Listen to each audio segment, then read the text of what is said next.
Well, hello everyone, and welcome to the War Room. This is the best show on wargaming at this time on Saturday. Quite right.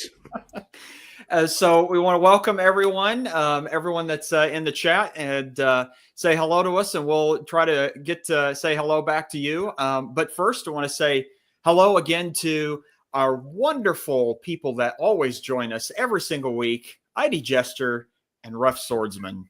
How are you gentlemen doing? Doing good. I'll go first. Because doing good. Played Tony for the last. Wait a minute. Wait, you said doing good. That's better than not too bad. I know. I've got to watch myself, otherwise I might start saying awesome, and we can't have that.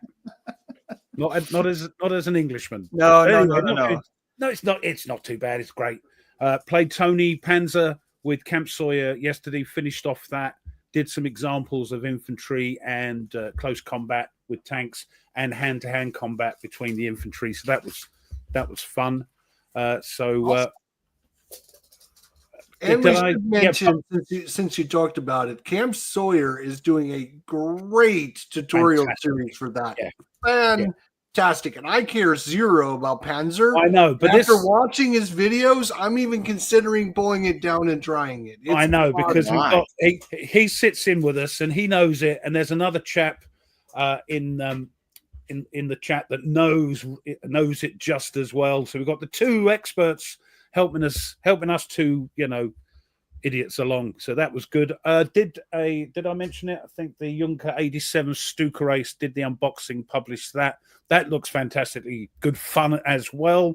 And, who published that? Oh, that's published by the one and only Lock and Load Publishing. Yeah. Everyone drink. Lock Iron, yes. That's about it. I'm busily trying to edit the Fields of Fire unboxing because I'm very excited about that. Did a bit more Skies Above Britain videoing. I have to do it in little stages because of this poor thing here. Might give up at any moment, but there we go. So I've been quite a busy and quite fulfilling week. There we go. Squirrels inside that computer, you're really pushing them hard. They're getting old. Your one scenario is going to take longer than the actual battle did. I know, but there you go. It's worth the wait. Go on, Jester. What have you been up to? What Jester, how have you been? All right, so we're going to get the people up to fighting show. Formations. I'm sorry, fighting. Hey, Thomas. I played Fields of Fire. Hey, Christoph. So I'll just get my blatant talk to you and finish. Over at Nerd Workshop, and Mike Butterjelly and myself, we sat down and played another edition of Fields of Fire, which was really, really good. And then I decided to take it upon myself to go through the manuals and do a tutorial series on the, basically go through the rule as they go through. Okay, here's what you do. Step 1, step 2, step 3, blah, blah, blah. So I've got a couple episodes already up. A lot of people really like this. If you're like me, where you can sit down and read this book and it doesn't make a damn bit of sense, and you want somebody to walk you through it, check out the videos I did for this. It probably will help you. I know this is a very it's rated as a very complex game. It's not very complex once you get down to the nitty gritty about it. It's not very hard. There's lots of things. There's a lot of, I'm not going to say exceptions, but there's there's 47 actions that your little guys can do to do things. Of those 47 actions, you're going to do like 12 of them all the time, moving and shooting and all that, right? So that's the easy part. It's when you get to the other ones that are like, if your company commander gets killed, then you can have them. You can reinstitute them with you can basically promote someone to take his position, but you have to go through this whole procedure. We don't have to worry about that if you don't get your company commander killed. But when you're playing with Mike Butter Jelly, you can goddamn make sure your company commander is going to get killed on the first turn because he pulls the worst cards at the worst time for everything. I'm sorry. Sorry, that's the other Panzer expert that comes in the chat. So we're well covered. Sorry. So anyway, so we played some Panzer. I've been going through doing Panzer. We've been playing some, and then I've been going through and doing some of the tutorial missions out of the book, teaching the little bit that I know. I'm not saying I'm an expert at all. I'm just trying to get the basics across to people. That's it. Well, as you say, I want to do that as well. When I get Skies Above Britain, eventually get it done. It'll get done. I want to do a similar thing that Jester's doing. I want to go through the tutorials like I did with Atlantic Chase, but I'm going to use my own pull of action cards rather than going verbatim through the... So the setup will be the same, probably the tactics, but who knows what will happen because I'll be drawing not what it says in the playbook, but what it actually is. So, might not get so many orders or whatever. So I'm looking forward to that. But yeah, doing a cracking job. Let's get everybody playing Fields of Fire. You both seem like as if you're kind of, well, certainly rough, but you just are kind of falling in love with Fields of Fire. Yes, we have a man crush on the Fields of... Well, I certainly do anyway. It's definitely growing on me, and it's definitely one of these games. It's interesting enough to force yourself to kind of learn it. Okay. It's one of these games that is like, you can see the potential and you can see there's a lot of cool things. It's just getting over that learning curve. But again, now that I'm kind of at the, again, I'm not saying I'm an expert at this game at all. Okay. But what I'm saying is I've learned enough that I've kind of at the top of the hill now, and the rest is going to be all downhill. It's going to be super easy. Like understanding that when you draw a contact and there's a contact there, they have to be able to shoot at the enemy, and they're going to put their fire on them, and they may or may not be spotted and all that. All these rules are kind of important things to understand. Once you understand them, it makes sense on, okay, well, this guy can't go here. He's got to go here or there. Sure. So, yeah, one of the things it's an interesting game. It's an interesting system. You're not going to find anything like this at all, which makes it very interesting. And the other thing I forgot to mention, boys, I got my GMT order from the they said, sorry, Ruff, we can't hold it back any longer. That's basically what they said. He's starting to sort of cotton on what's going on, you see. So I had 2 emails that it was delayed. 2. Normally they delay it once. They had delayed it twice, and I think one of the emails had Ruff's signature on the bottom. I told her to take that off. Well, we got 16. How about you, Nate? What you been up to? You had something interesting, right? I did, yeah. I got, and as we were talking about in the green room with your clipping experience with what I forgot what game was it? It was Fields of Fire, right? Yes. And, how many counter sheets? It's only 6. 6. Okay, so yeah, your wrists are ruined after that. Dragon makes a very fair. Please, we need all the help we can get. Could you do us a favor and smash that like button? It'd be very much appreciated. Well, thank you very much. We're on Ruff's channel. He doesn't need so much help, so you can. I need all the help I can get. Don't you worry about that.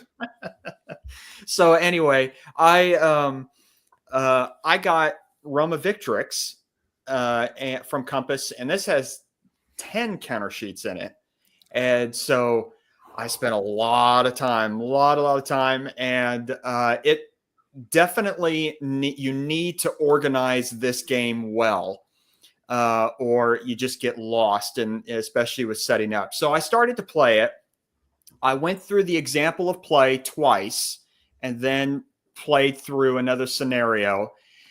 So, okay, I'll take a brief second here in that this is an area movement game, and it strips out a lot of things that, like, for instance, in like if people have ever played Imperium Romanum, this has a ton of complex rules in it.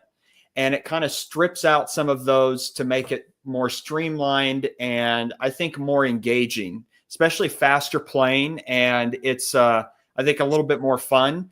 The combat mechanic in here is interesting. It uses a percentage roll instead of just like lose a step here and there. Instead, you're rolling like the enemy rolled a 6 and you lost 60% of your army. But of course, there's modifiers to mitigate that. So I don't know. The jury's still out on this. But I have done is I started to kind of dabble in self-designing a game at the moment. Here we go. So that I really, I mean, I know, like, for instance, someone posted that, Gilbert Collins, and he did 2 videos this week on Roma Victrix and then comparing Imperium Romanum. And he says he doesn't necessarily care for Imperium Romanum, but he does like Roma Victrix better. That's fair. I love Imperium Romanum. And I think even though there are some caveats of history, I think it does actually pretty well. But it's long. It's a long game, and it's very complicated, and turns can take a while. So I thought, how could I combine these two?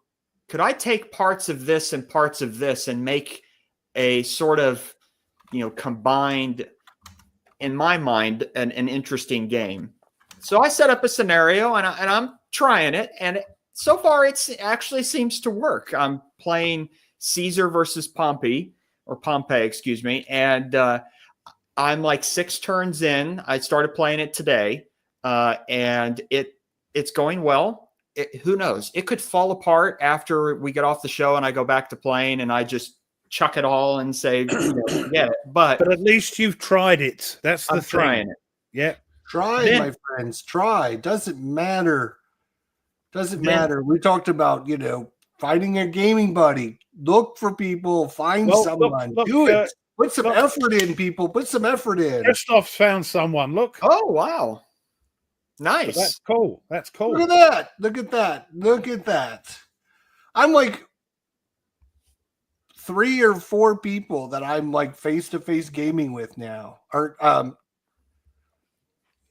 internet and local. So so I've been, trying to do some things. Cardboard Commander, my local guy Dave, and then of course Nerd Workshop, Mike Butter Jelly. We've been doing a lot of stuff together, and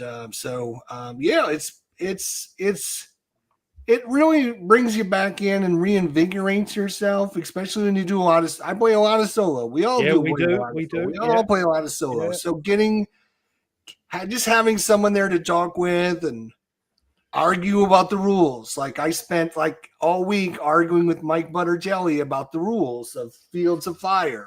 And I was for sure I was right. And while I was right, he was also right. And we were combining notes and it's all in fun, but it helps when you got somebody else going, no, dummy, look at this.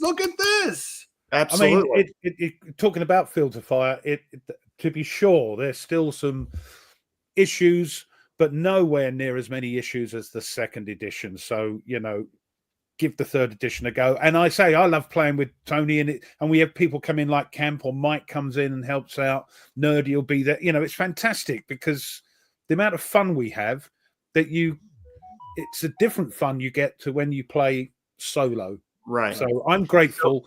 I'm grateful for all the people I've met through this wonderful hobby that I haven't met face to face. Yeah. Met them across the airwaves, across the internet, and it's fantastic. Like Jester and yourself now, and it's brilliant. Ruff, I have a question for you, but first I want to let everyone know what the topic is for today. Oh, Jed, yeah, Yeah. Yeah, I got carried away. Got so I'll tell you excited what, talking about all this. must be a good night that you picked because we've got 76 people watching. Oh, already. excellent. So yeah, so later on, after we do our segments, we talk a little bit and do our segments. That we're gonna go through war game series, and ask and talk about what's the best game to get into those series. I mean, I was looking in my collection, and I could count so far 7 different war game series that I have. And so it was, some of these were like, which one? Like, I might like this game in this series better, but that might not be the best one to pick to learn the series. And there are a lot of series. I didn't realize. If you look at even on my meager amount, it's quite a few. Some there's that a lot. maybe in a little bit of inverted commas as a series, because they don't as such have a series rule book, but they're grouped together. Right. Yeah, they're like a family of games as opposed to an actual series. Yeah. So but again, it still applies. The best one. I thought this would be a fun topic. So yeah, we're going to get to that here in a little bit. But Ruff, I did have a question for you, because you both of you are talking about Fields of Fire and everything. So I'm curious, because I know how much you love Atlantic Chase. Yes. It seems to me that Fields of Fire, is that going to eclipse how much you love Atlantic Chase? It's the now, as I explained last week. It's the thing now. It's the one I love. Okay. See, as we said as I was talking about in the green room before we went on, that if I had to put together my favorite 5 war games of all time that would never change, one would of course be Atlantic Chase, and if it works out as well as I hope it will be, Fields of Fire will be in there, never to be removed.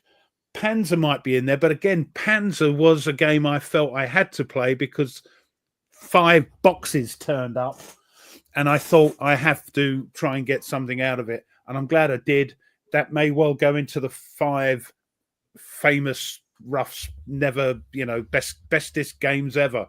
So is Skies Above Britain going to be in there? Because you've been. Oh yeah. No, it's a great game. It's a great game, and I apologize because of circumstances, I can make all the excuses. You're not going to believe me. You're going to go. So I don't care. It's going to get done because I want to get into other things, but I'm not sure if that's going to go. There's only 2 spaces left. So I don't know if it's going to go in there. What is your current number 1 game of all time? I haven't even played. Well, I haven't played it since I bought that was my first game I bought. I haven't even played it, but at the moment I am so in love, man crushy, with Fields of Fire. I just hope it doesn't let me down.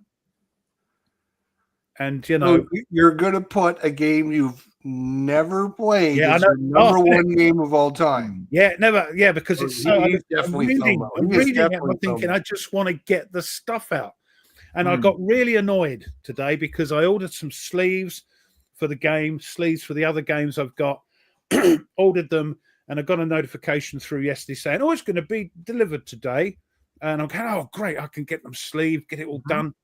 And then I got a notification. This is from a company that's very, very good. They're so good, I've forgotten what they're called. Board Game Extra. Yeah, Board Game Extras over here. They don't do a lot of war games, but they do the sleeves and all that. Okay. Bits and pieces. They're very good at sending the stuff through very quickly. Got an email from Royal Mail saying, yes, it's being delivered today. And then I got an email today saying, oh, it's out of our control. It's been redirected. Now, I think Board Game Extras is in the south, Southampton, down the bottom of the country. Mm-hmm. And I'm sort of here. Mm-hmm. But this had been directed up here to Glasgow. Don't know why. Well, I know why. Because they messed up. That's why. No. I know the reason why. See, it's Jester getting back at you for emailing GMT. Ah, right. So I haven't. It's probably going to be Monday now, but yeah, this is how excited I am. I want to get it all sleeved. I want to get Junker 87 sleeved as well. But bless your heart, Ruff. Thank you. Also, 20p. another thing we didn't really talk about, but we should hit upon. This they shouldn't have done this that. one looks like a really, really good one as well. In the Shadows. Yeah. Did you play it already? I have not played it. I've read the rules and I've kind of This game comes with pre-rounded counters, folks. Yeah, and a couple cards. And problem is they've got the center nibs on some of them. Come on, GMT, get that sorted out. Yes. I don't remember that. Okay, confirm this. Is it's got basically 2 games in one. Yeah. You play it differently when you play with somebody, and then solo mode plays it kind of differently. So I want to try this both face to face. I know Cardboard Commander is interested in playing, so I'm going to see if he'll get together with me and play it face to face with this. And then I also want to play this solo as well because it looks really good. Yeah, I'll keep an eye on that because I've always like World War II espionage and resistance and all. It's always fascinated me. Yeah, me too. And I love reading books about it and things like that. So I'll keep an eye on it. I did an unboxing and a sort of not a deep dive, but an overview, a sort of 30-minute unboxing, which goes into the 2 things. And Mike, yes, I know, but I can't help myself. There's another one. I have that one. Now, this would be a good one to try out as well. A multiplayer, I think. Oh yeah, and they're all pre-rounded as well. And yeah, there it is. Look at it. Look at that. That looks good. It looks cool, doesn't it? I've got it. Yeah. It's part of the series. I didn't even know that series had a name. Like that series is called The Great Statesman.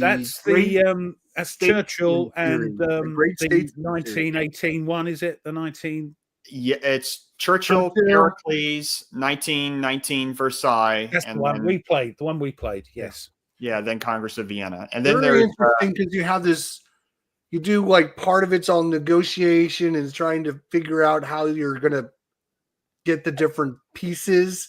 And then you go to like the war board and things move on the war board. So yeah, it looks, there's a solo version using Stuka Joe's thing, but I think it's going to be a game that's better played so you can stab people in the back for real. Oh, sure. And I think and I love that, so play it. Well, play it. It's surprising because I posted on our Tech Up Facebook group after emailing everyone, my local people, you guys included, about getting together to play a dominant species marine. And I said, hey, if anyone's interested in doing this, we'll get together, we'll schedule a time. But nobody's interested. So I was like, okay, I'll post it online. And I posted online and still nobody's interested in play. Is it because everyone's scared to play with me or what? No, I think it's because nobody likes you, Jester. I think that's what it is. I mean, that's probably the truth. Did you post it? Did you post it on other Facebook groups? No. Anybody fancy a game? Or do they have a Discord? Might not know, Discord for finding opponents. Well, I didn't reply because I forgot. So. Good job. I didn't reply because it's probably, if it's during the week, then no, it was actually going to be tomorrow. Yeah, but time I finish this, I'm in no fit state to do anything. Tom, I've had. Oh no, he'll be busy sleeving his cards and playing Fields of Fire. Yeah, no, I'll be clipping. I am actually enjoying clipping because I'm sorting it out properly. And I love when people say, "I'm sorry, but some of us have to work." I work every day of the week, Monday through Friday. I work 40 hours a week. I still get all this stuff done.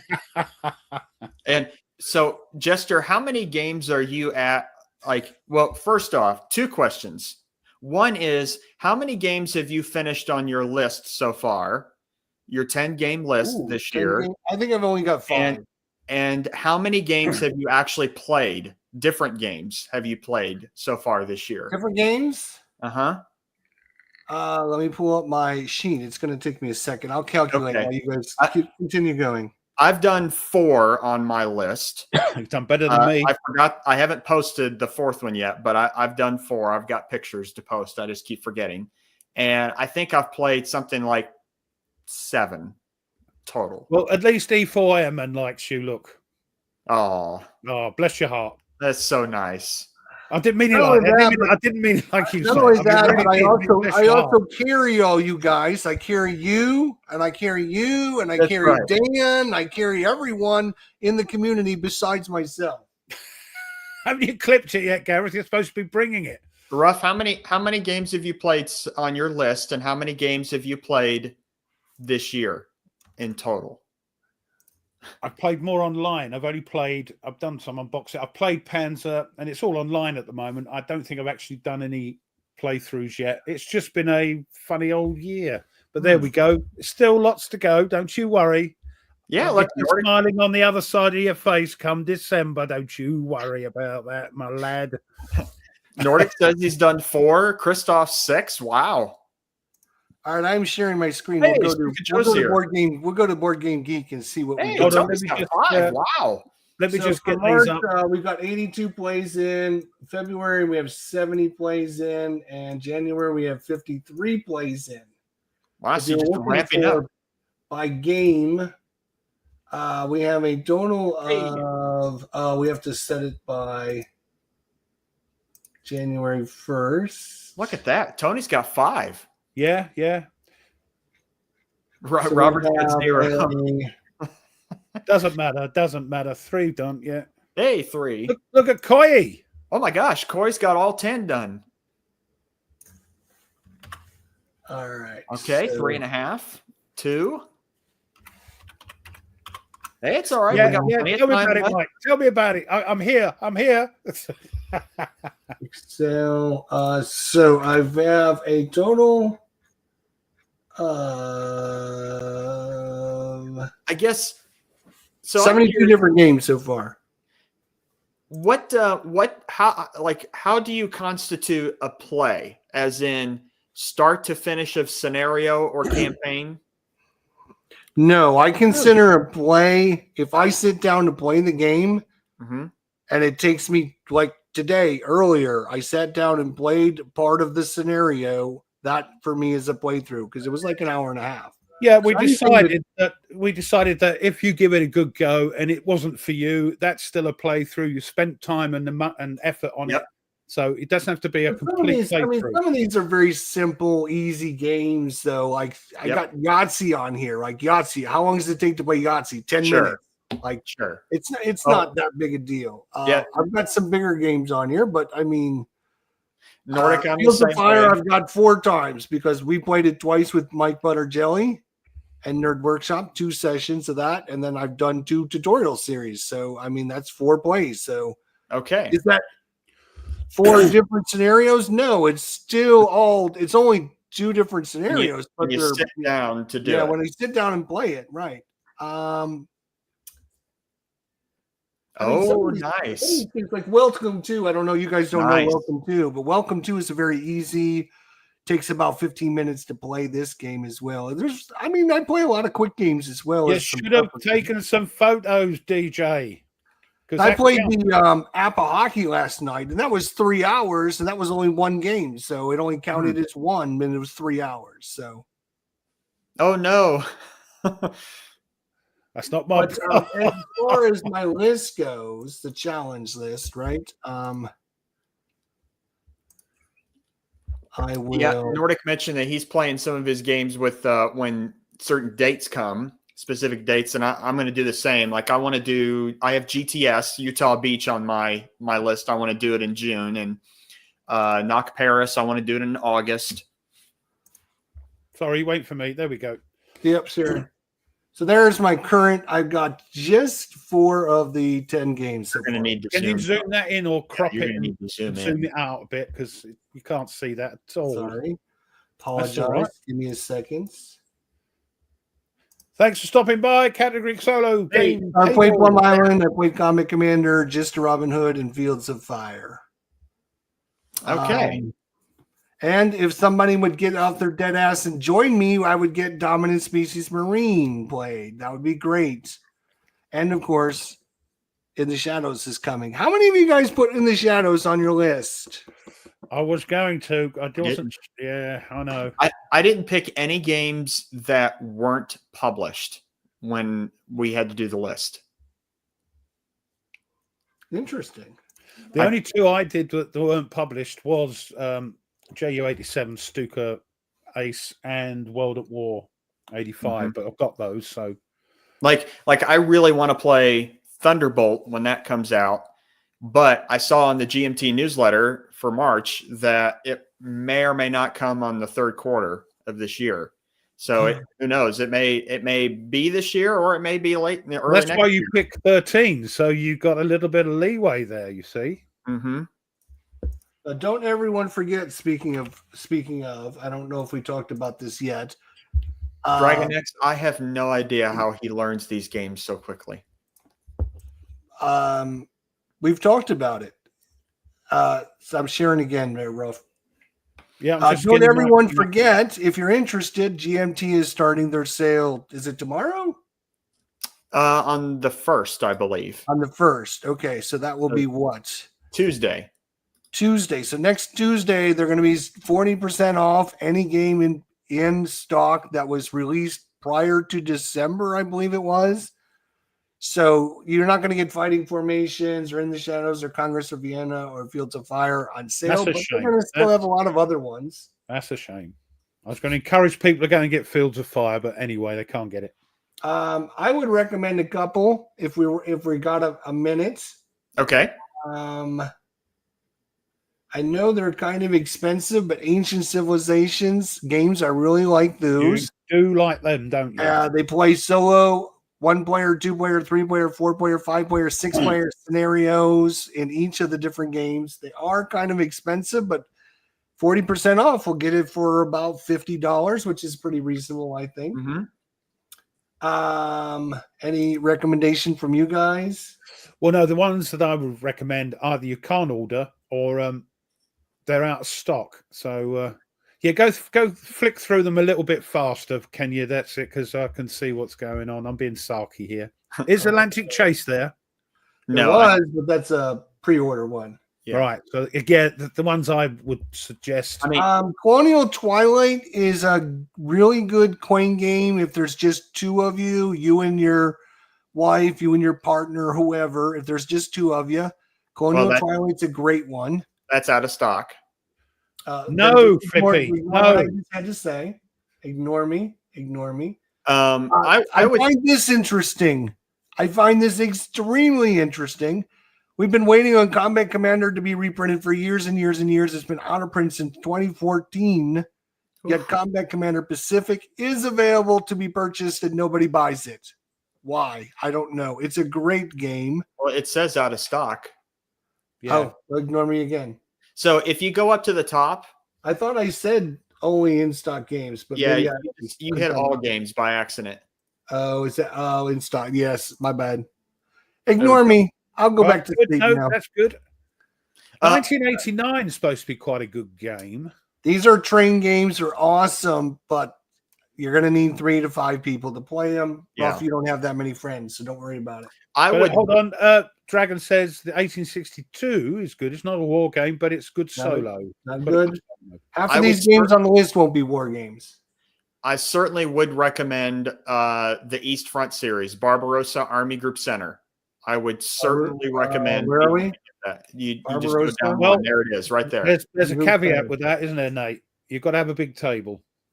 Not necessarily. Is there smaller scenarios in it? There are lots of smaller scenarios. Some of them on individual cards. A bit like Narc Paris sort of thing. Correct. Yep. Yep. So I definitely would recommend that. That's a good game. Okay. The Command and Colors. I really like the Samurai one. I've talked about that.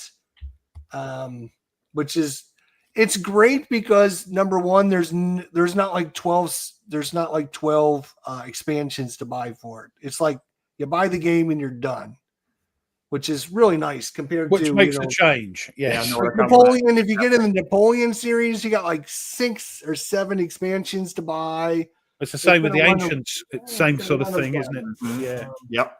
Counter trays are always good to get if you're looking for some counter trays. Get them while they're cheap. Yeah, okay, there's different ones about, but Dominant Species is an awesome one of my probably top 20 games of all time. Dominant Species, and I'm dying to play the Marine Edition. Hello.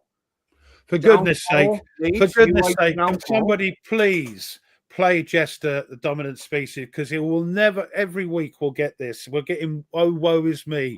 And I'll have to get my little weeny tiddly violin out every time to sort of play. Hey, so look. Please. Hey, look, Stigler's here. Stigler! What's going on? Where have you been, my friend? And thank you for mentioning that. Yes. Yeah. If people Your are game in GBACW. Yeah, I tell you what, Stig, that game might be mentioned today as part of the intro to a certain type of series. But great to see you, my friend. I hope you're doing well. It's been a long time. I was looking to see if it was on here. What are you looking for? Fields of Fire is a very good there it one. If you're looking for the update kit, if you don't want to buy the second edition, they're also the special AI bot if you're looking to play it solo. Yeah, they are. Look, I would certainly also recommend France 40. That is they're all starting to feel sorry for him now. They're starting to dribble in. They're starting to dribble in these invites. So we've got Nordic. Now he's available after I called him out. I see. Yeah. It's been a while. Just hope you're doing great. But yeah, I would definitely recommend France 40. That is a really, really good game. Oh, great battles of see, that's something we're going to be talking about maybe on my next when I host it a couple of weeks time. Maybe we're going to be looking at what's the best bang for your buck game. You know, if you bought one game, what's the Mm-hmm. Liberty or Death is a very good one if you like your coin games with a little bit more conflict in it. That's a great map. It's a great looking map. I know it's like Tony's favorite map. Yeah, you do like that one. Yeah. Yep. So those are very good. Next War. If you're like me and you never got into Next War, now would be a great time to pick up the Iran or the Poland edition or Vietnam. Although the one that I would recommend for the subject of tonight's show isn't on there yet. But anyway, we'll talk about that later. Okay, so I will say Norman Conquest, because I don't have the tri-pack, that I was really surprised of how much I enjoyed that game. And I would certainly recommend that game, especially on the sale. Yeah. If you're interested in medieval warfare, and especially when it comes to the Normans and across England and Italy and Sicily, then yeah, definitely go out and get Norman Conquest. Where all the history is. If you're interested in Panzer, now's a great time to pick it up, especially since I've got the whole thing available for sale. But also Panzer North Africa, it's a standalone one. So if you just want to buy the one, that's a standalone one. The other war, you can't go wrong with that game. No, but Panzer, the orangey red one there, that's the first one with the rules in. So yeah, that one you have to buy because you don't get the rules in the other expansions, just more tanks, which isn't a bad thing. Skies Above Reich is a great game. If Rolf ever gets an episode out, you'd be able to see it.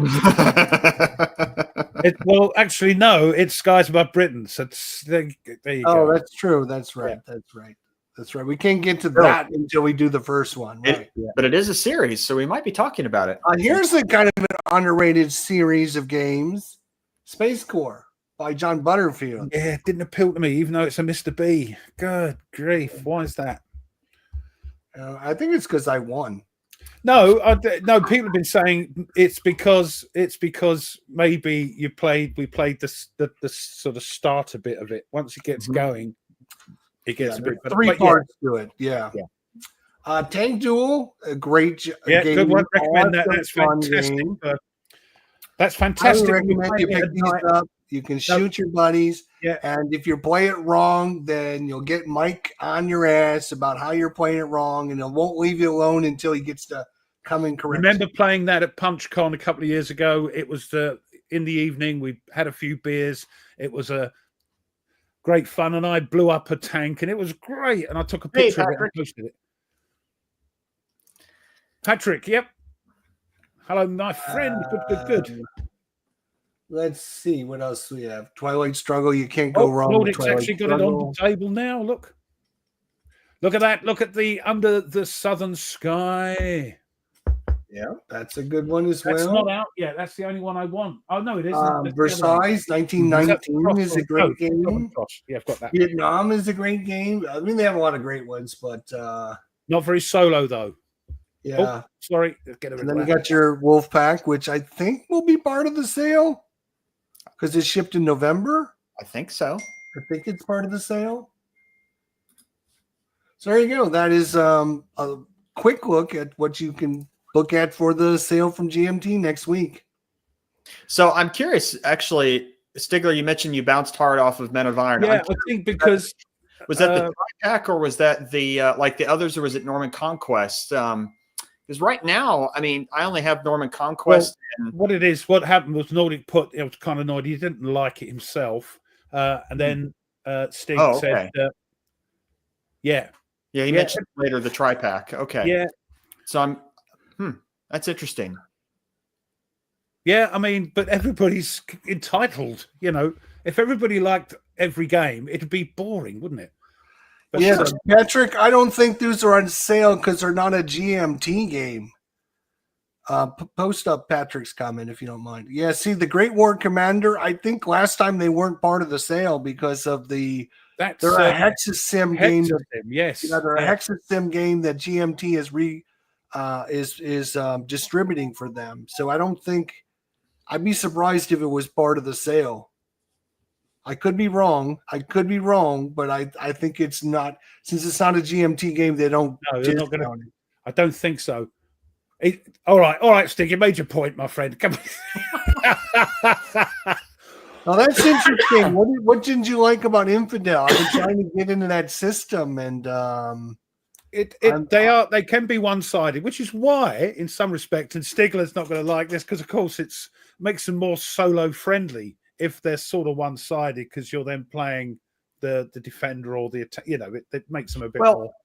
So, I mean, a thing about both, you know, I can speak more to ancient warfare because I do ancient history and more than medieval, but basically battles are like two sides that come together to a battle. Both sides think that they have some type of an advantage that they can then exploit to win. And so both are agreeing to engage, but there's always, in the grand scheme of things, there's always something where there's really no battle that's actually balanced in history. And he says that most GBO great battles of history are unbalanced because you didn't pick a fight normally if you didn't think you had a chance to win. So and this is something where maybe, who knows, this could be a different topic in terms of game balance, is that do we need games on things that are inherently unbalanced? Like, is something that's unbalanced not fun? Meaning, like, if I play, if I'm playing a game that's unbalanced and I'm the side that is always disadvantaged, I'm not going to have as much fun as the other guy who's beating up on me the whole game. Absolutely. I deal with this just about every day. You come across the game that you are on the receiving end of the punch and you're getting punched after punch after punch. And your job is to just not take 50 punches.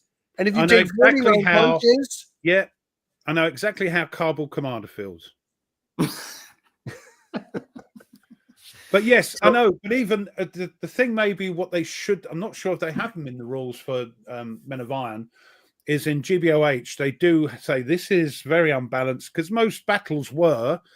But if you want to even it up, they give you things to do to sort of even up the thing, make them a bit more ahistorical because they're historical battles. Mm-hmm. I've never come across with Men of Iron, I'm playing it solo and the French are going to lose at Agincourt. It's just how bad are they going to lose, and it's are they going to make a great defense and not let you get through by the skin of your teeth sort of thing? Well, Stigler is absolutely right. Lots of classic battles that aren't balanced yet make good games, like France 1940. Yeah. So, like for instance, in Ted Racer's Case Yellow game, that there's multiple different scenarios that give you options on whether or not the French command is more competent, or they anticipate the Germans moving through the Ardennes and things like that. And so that makes the game more interesting. But oh, there was an example. Oh, so like for instance, I watched earlier. I don't know if anyone else watched it, but the Gilbert Collins did a video on. He was like learning GBOH again using Great Battles of Julius Caesar, and he pulled out the Pharsalus scenario, Caesar versus Pompey, the final battle of the Civil War, or the climactic. He got his butt kicked there, didn't he? Oh, yeah. And whereas now I don't know because I haven't got into it yet, so I have a little bit of ignorance on this, but I know of the battle is that the battle was inherently unbalanced in that while Pompey's forces outnumbered Julius Caesar's forces, Julius Caesar's army was incredibly much more experienced than Pompey's army. Julius Caesar's legions had been fighting for the previous 10 years consistently on and off fighting. And so they were hardened veterans while Pompey's legions were newly raised and not well trained. Plus, Pompey's army wasn't aware of the fact that Caesar had pulled a fourth line behind his cavalry to surprise Labienus's cavalry forces when he tried to attack on the flank. Whereas in the game, if you're the Pompey army, you see on the board that fourth army line there, so you can anticipate it. So yeah, it's you're right. It is. It's the job of the designer to make a balance. Well, this is an opinion, isn't it? And and I'll tell you what, it's happening in the chat. I want to like this game, want to buy it. That maybe that's something we need to talk about in a future war room. You know, about it's definitely. You definitely have two paths to go down. You definitely have the one path that goes down where I want to play it ahistorically as it was done. And if I get my ass kicked, great. I want to see what happened in reality. And then there's okay, let's go down the path of let's try to make this balanced and fun for both sides scenario. Yeah. But we're going to have to change things or alter the rules or whatever. There's definitely two avenues to go down, and there's not much crossover on this. No. Right. So it might be something worthwhile looking at in a future thing. There's a tension involved with, do I want, if you're designing a historical, like a war game based on history, then you're trying to be as close as you can to create a simulation. That's one tension. But then the other tension is making it fun, making it interesting, and making it enjoyable for both sides to play rather than just one. And that's sometimes that's a good point. That's a good point. Yes, that's true. Sometimes what I was saying earlier is a lot of times you will find like you're just getting steamrolled and you're killing and you're getting murdered and you're having a terrible time, but all you have to do is hold the line way back here. And so your job is just to get killed and destroyed, but just hold the line and you win. Until turn X, if you hold it, you won. That's fine. But I don't find these fun at all. I don't care what your balancing is. I don't care when the player is constantly getting murdered, killed, destroyed. It's not fun. Nobody likes watching all their units get destroyed. It's just not fun part of the game. Right. So, well, and some like that at all. For instance, like some examples of like if there's some games that cover the whole Eastern Front and you start from June 41 and you're the Russian player, you got to know going into that you're going to get destroyed for a good part of this game, and you got to learn how to survive. Yeah. That's exactly. I was going to mention the Russian campaign, but I thought if I brought it up, you'd be begging for my game again. I didn't, because I didn't bring it up because I knew you were going to beg. Yeah. And but look you're at right. that. East Front. Anytime you're talking about the East Front, the German player has a great time. He's having a blast. He would say that. He's got a game coming out very shortly. Yeah, I mean, I don't mind if I'm playing solo. If I was playing face to face and I knew I had no chance of winning, and these forces are just going to ramp across and just destroy everything, it's not going to be fun, is it, for the person who's playing solo? That's why yes. I don't like East Front, is because you have this huge push by the Germans, and it's all Germans until winter comes. And then all of a sudden the Russians push back and it's all Russians. And I don't like that, because you're having a great time. And all of a sudden then you're having a terrible time. Sure. Or you're the Russian player and you're having a bad time. And then all of a sudden you're having a good time.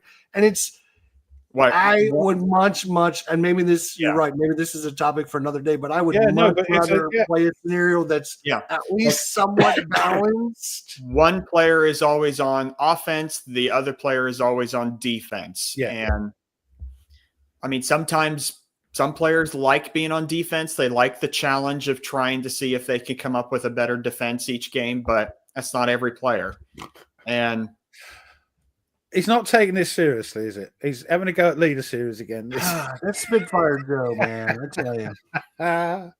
Nice one, Stuka.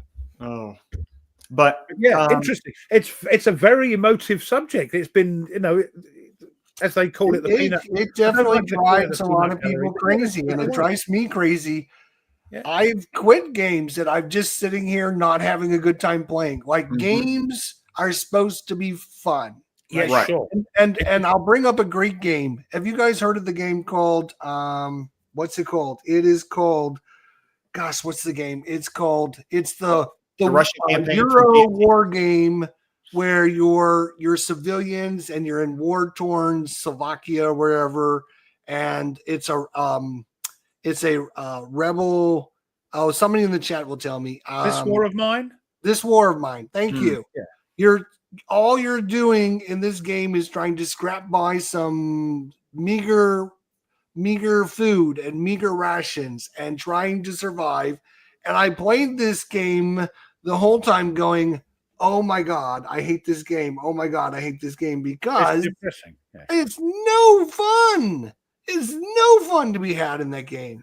Although Awakening Realms are reissuing it, and I'm up for getting it. I'm hope to play it with Gareth and whoever at PunchCon. He's bringing his copy, because I just want to play it. I want to have a go and see tons if of fun. Mike says it's tons of fun. I cannot believe that. Well, fun is a very subjective. Right. I was about ready to ask for clarification. Like, so fun is defined by every person differently. So you didn't have fun with that game, but I'm sure there are other people who think that it is one of the best things they've ever played.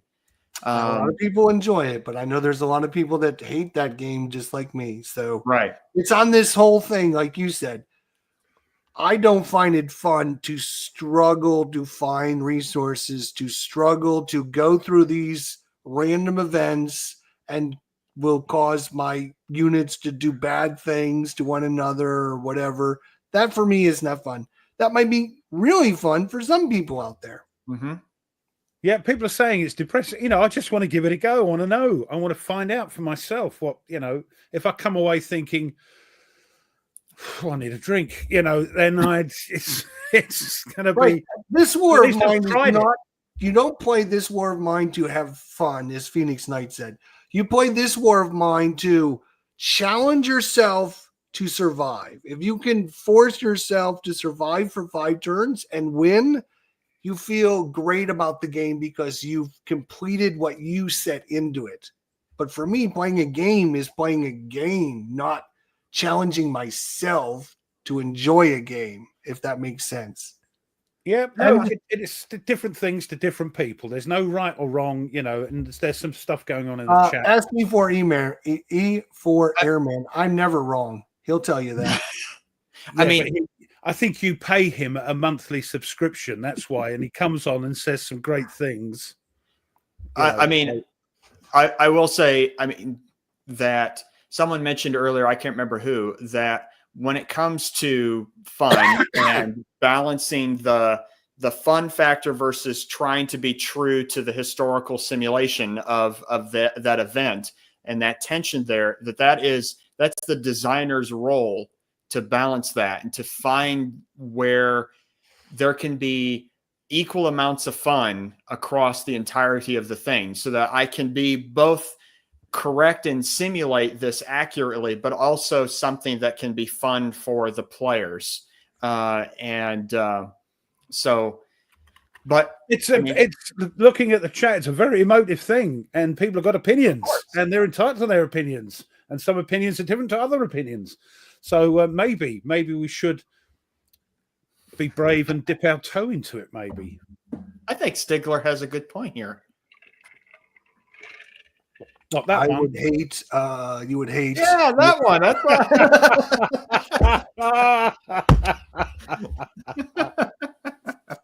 Stigler always likes to wind him up. I don't know, so yeah. That's fine. Everyone has their opinion, no matter how wrong they are. Yeah. I love it. Love it. All right. So, because we're close to the hour, so let's go ahead and through one, putting your tuppence in. That's what it's all about. Brilliant. Yeah, absolutely. We're going to do our segments, and then we're going to get to the main topic of the show today. It's great that we almost had like 2 topics today. It's weird. Most weeks we do have 2 topics. Yeah. So it's their fault. It's that lot that do it. They go off and then. Well, that's why we love them. That's why we love them, and there's nothing you can do about it. By the way. So, Ruff, why don't you give us what happened today on the 29th of March? I'll tell you what. You keep taking the mickey about British history. I'm afraid this one. Oh boy, here we go. Anything you didn't do it well, maybe 1 or 2, and it's not my fault. It's just how the day falls and what happens. Yeah, so we're on the 29th of March, and in 1461, over 28,000 people were killed in the Battle of Towton, North Yorkshire, during the War of the Roses. This is going to be Stigler's favourite game in a minute. During the War of the Roses, Lancaster against York. Was that a balanced battle? It is described as probably the largest and bloodiest battle ever fought on English soil. The Lancastrians under Henry VI were crushed, and the throne was claimed by Edward IV. And you can relive that in the Men of Iron tri-pack, Stig. Okay, it's in there. Towton, Yorkshire, 29th of March, 1461. So it's in there.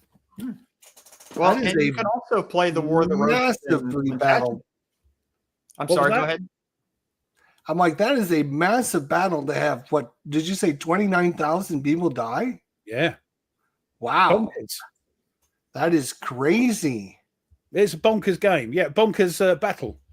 We move forward couple hundred years. 1632, the Treaty of Saint-Germain was signed, returning Quebec to French control after us nasty English has seized it in 1629. So they got it back. 1644, the Battle of Sheraton near Alresford in Hampshire. Sir Ralph Hopton's 6,000 strong royalist army faced a parliamentarian force of 10,000 men commanded by Sir William Waller. It was a major turning point in the English Civil War and resulted in an important parliamentarian victory that helped shape the future of England. Right. And you can relive that one in Musket and Pike, the dual pack by Mr. Ben Hull. That's in there as well. So it's good. I do like it when they sort of join up with the games. Mm-hmm. That is a good addition to the history, that it links the show with what actually happened. Yeah, I like it when it doesn't say it doesn't always work, but yes, when it does, it's great. You guys, 1847, the Mexican-American War. The United States forces led by General Winfield Scott take Veracruz after a siege. This Mexican-American War which started on the 25th of April, 1846, and went on to February the 2nd, 1848, was an invasion of Mexico by the United States Army, you tinkers. It followed the 1845 American annexation of Texas, which Mexico still considered its territory because it refused to recognize the treaties of Velasco. The Republic of Texas was a de facto independent country, but most of its Anglo-American citizens who had moved from the United States to Texas after 1822 wanted to be annexed by the United States. Yes, I bet they did. Then 1879, the Anglo-Zulu War, the Battle of Kambula. British forces defeat 20,000 Zulus. 20,000. The Battle of Kambula took place today, 1879, during the Anglo-Zulu War, when a Zulu military force attacked the British camp at Kambula, having routed the mounted element of the British force at the Battle of Hollowbane, I think it's called, the day before. The battle was a decisive Zulu defeat, and the Zulu warriors lost their belief in victory. The war ended after the Zulu defeat at the Battle of Alundi on the 4th of July, 1879.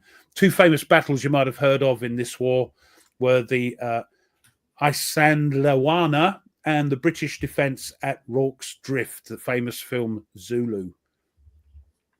1920, Sir William Robertson, who enlisted in 1877, became a field marshal in the British Army, the first man to rise to this rank from private. And 1939, the Curtiss YP-37 enters service with the United States Army Air Corps.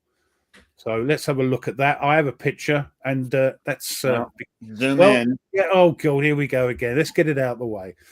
What we got here? Share screen.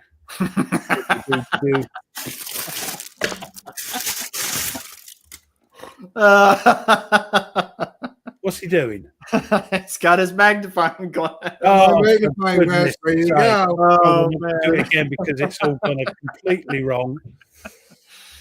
I'm rubbish at this, I tell you. Here we go. Right, Bob. Look at the top of that. There we go.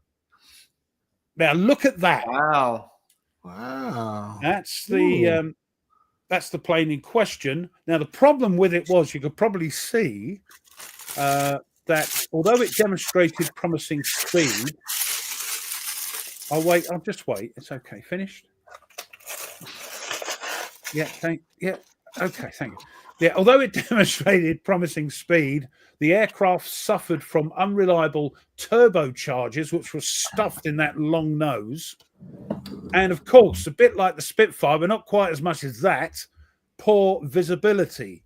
You can imagine when you're like this, you can't see what's going on, leading to its cancellation in 1940, only after 14 units were built. The project was abandoned in favor of the more practical Curtiss P-40 Warhawk. So Warhawk, yeah, baby. Yeah, much better plane. But although that did look cool. 1941 again, World War II, of course, British Royal Navy and Royal Australian Navy forces defeat those of the Italian Regia Marina off the Peloponnesian coast. What is it, Nate? The Peloponnese? That's the Peloponnesian. That's it. The Peloponnesian coast of Greece in the Battle of Cape Matapan. 1942. The production on this day in 1942, the production of Spitfire aircraft reached an all-time peak in one day. 134 of them were built in a single day. Wow. And 1942, another one here. World War II, the bombing of Lübeck. It was the first major success for the RAF Bomber Command against Germany and a German city. And then 1945, Germany launches the final wartime V2 rocket today, soon followed by the end of the war in Europe and, of course, the defeat of Germany. And finish off 1973, the Vietnam War, the last United States states combat soldiers leave South Vietnam. There we are. Wow. Blimey. There you go. All right. Well, Jester, why don't you do your segment next? Yeah, that does look a weird plane basement. Does look a weird. So every week I focus on a couple new. Oops, that's the wrong button. Sorry. A couple games to talk about, and you know which ones. I got 2 today to talk about. Nice. Mostly because I want to talk about this one first. You got it. Yeah, I've got it. Hey, Dominant Species Marine, which came out in 2021. It's by GMT Games. It's 90 to 150 minutes, 2 to 4 players, ages 14 and up. Weight 3.69. It's a pretty weighty game. And it's a it's cool all box cover. about manipulating and doing things with your species. You're kind of in charge of your own species, and you're trying to use all the resources, remove the resources so your opponent species can't use them. Sure.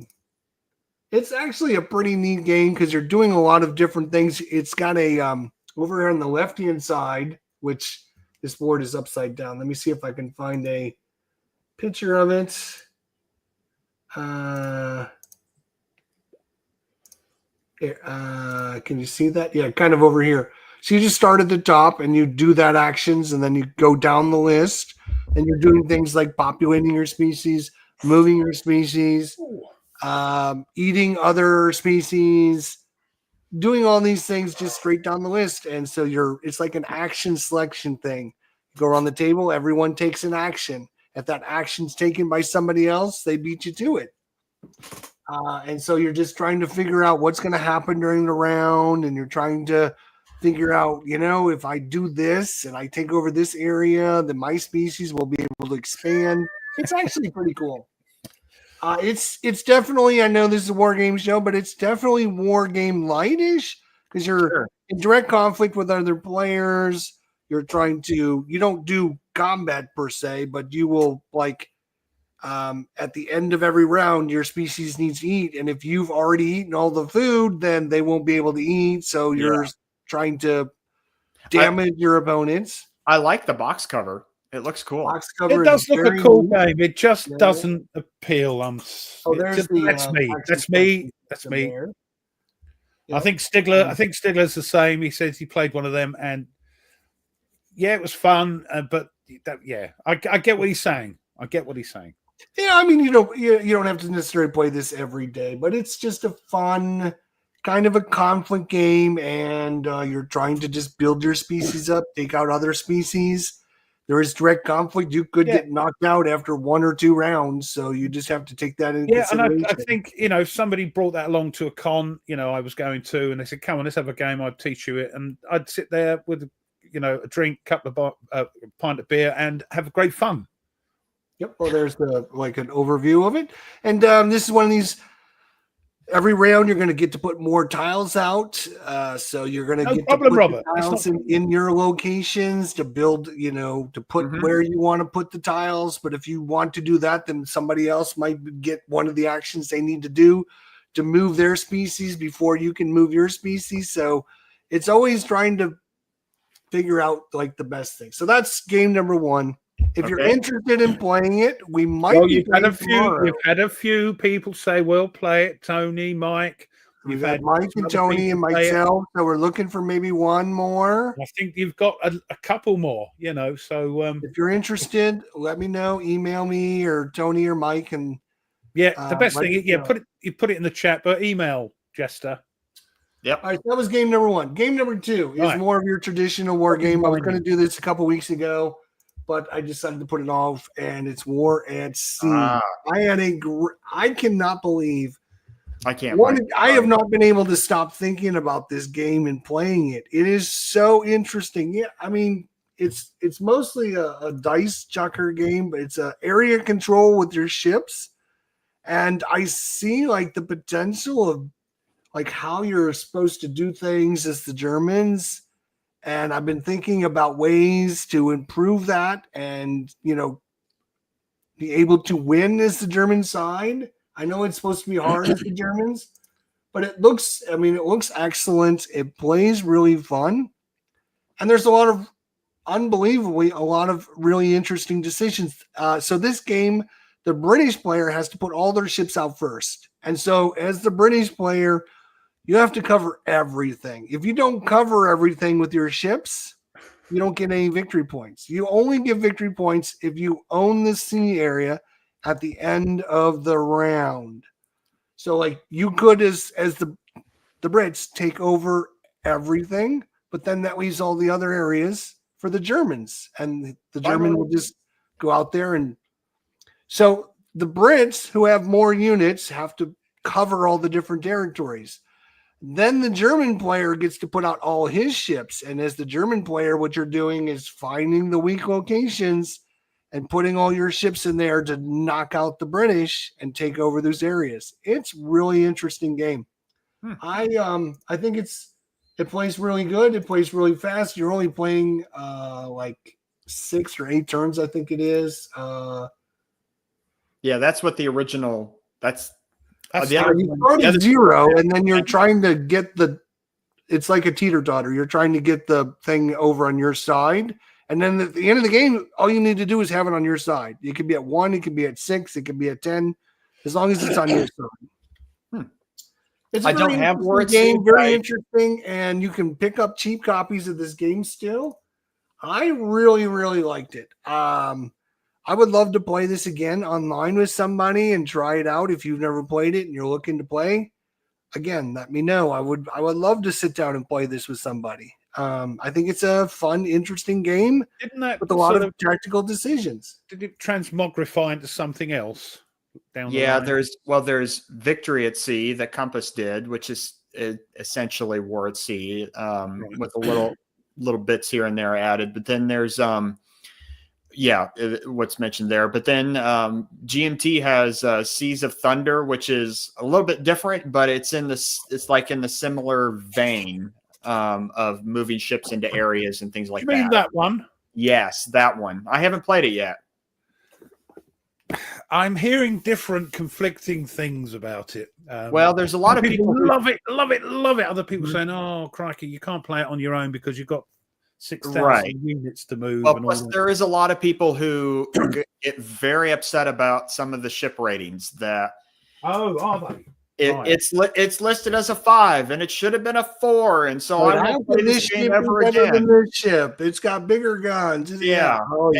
You're always going to get that, aren't you? But So yes, Stuka. Yeah, I was just about to mention that Admiral's War is another kind of war at sea type game. Yep. I don't have that, but it definitely looks interesting. So that's my segment. What do you got? Oh, that's cool. That's cool. It's good one. So good one. I have a double feature. So one is a request that Dragon X noticed a book on my bookshelf behind me, and I thought I would show it off. This is a great book. I'm a big fan outside of like ancient history and World War II, like that. I'm also a big fan of the Age of Exploration, the Elizabethan England, Spain, going out and the conquistadors and all that. It's really fascinating to me. So this book, Spain, the Center of the World of 1519 to 1682, when Spain was the preeminent global power, having an empire spanning all across the globe, from the Philippines to the Andes Mountains in South America to Texas and California and in the United States. This is a fascinating book looking at the history of the Spanish Empire, and it is a little on the. It's a biggie. Yeah, it's a big book. To be okay, Dragon X, yes. Yeah. So this is a great book. Okay, I'll put it back in its spot. There it goes. That's where it belongs. But then I have another book, a brand new book that I think that Jester would very much like, because it's on a topic that I know that Jester very much enjoys. That is Normandy. Normandy in World War II. Yeah. This one, Sand and Steel, the D-Day invasion and the liberation of France. I just got this last week, and it was like the day after the show, so I was looking forward to sharing this. It's another That's one. a biggie. Let's see. Wait a minute. You realize how many games I could play in the time it would take me to read that? That is the same thickness as Hoplite. 897 pages. But it looks to be like one of the newest sort of the historian is excellent, and he has taken a lot of archival information that has not been available for a very, very long time, and it's kind of redone a history of sort of the Normandy and the France 44 campaign. I was interested in that game. I might get that at some point. That's that's a Spanish company, isn't it? So yes, but this is actually a book in a trilogy on the whole 44 and 45 campaign. So this is the first book in that trilogy.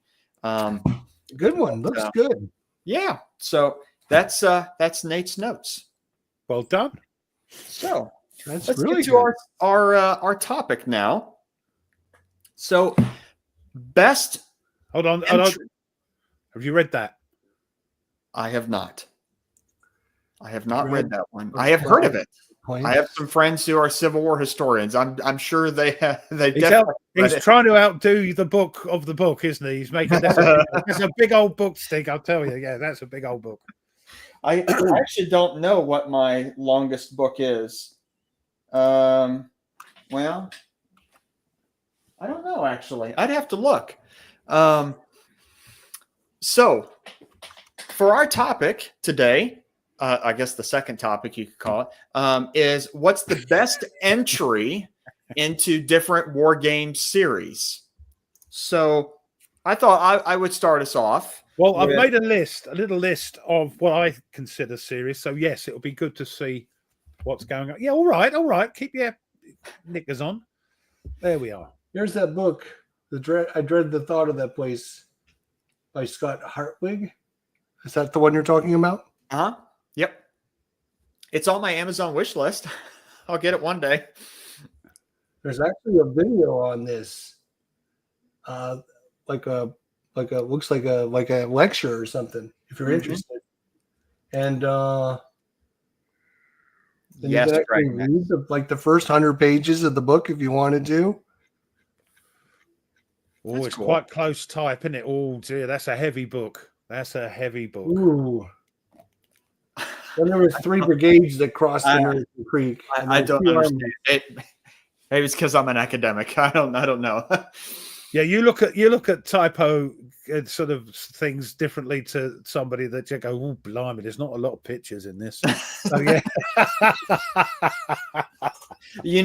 Let's put it this way. That a book is let's see, is it in here? No, it's not in here.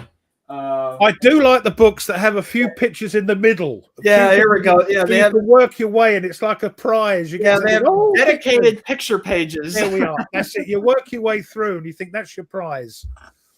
Oh, that's like we talk about monster games. That's a monster book. Yeah, mind you, it does say it's not a hard read; it's an easy read, so that does make a difference. Some of these are so dry, aren't they, Nate? I mean, oh yes, yes. I mean, as much as I love studying the fall of the Roman Empire, the late Roman Empire, the sort of classic, I think it's 11 volumes. I can't remember. Edward Gibbon's Decline and Fall of the Roman Empire. Yeah. Oh, crikey, I'll try to read that. Oh, dear. Dry as dust. That could do with a few pictures in it, I'll tell you. Oh, man, it's bad. It's bad. So, anyway, as we're getting to our topic, I thought I would share an entry, the best entry into a war game series. We've got to say this is in our opinion. It's not it's otherwise we'll get done. You can say that. I mean, I'll say mine is objective. It's objective. It's true. All right then. Yeah. You're active. You've been around this one too long. That's what it is. I'm just kidding. So mine, I think, if you're interested. Sorry, I just had it for a while and lock and load. Lock and load. Lock and load. If you're interested in naval games, yes, the brand new series. I know Jester will get a kick out of this. There's Atlantic Chase, and it's part of a series, the Intercept series. But that's the only one out yet. So yes, you are one right. out. That's so true. You should still get it. It's the best entry because it's the first one. It's a bit of a cheat. That's pretty cheap, I would say. Yeah. Pretty cheap. It is. But I was just I can't disagree with him though. Right. So so I have for the Levian campaign series. Yeah, he doesn't want to listen because he's afraid he'll have to buy them all. Yeah. It's a wonderful series. I love the Levian campaign series. And there's 4 titles out now, with I think Henry out on P500 as well as Ziska, which is the Hussite Wars in Bohemia. I still think that the best entry, if you're interested in medieval warfare on sort of an operational level. This is the Levy and Duty camp series, right? Not medieval, but that series, the Levy and campaign, yes. Campaign series, right. Did I say something different? I don't know. No, it was like if you're into the medieval, honestly, it's this one, right? So Dragon X, I thought about that one, but that one leaves out some of for instance, the siege rules. And I still think that the best game to start that series is the first one with Nevsky.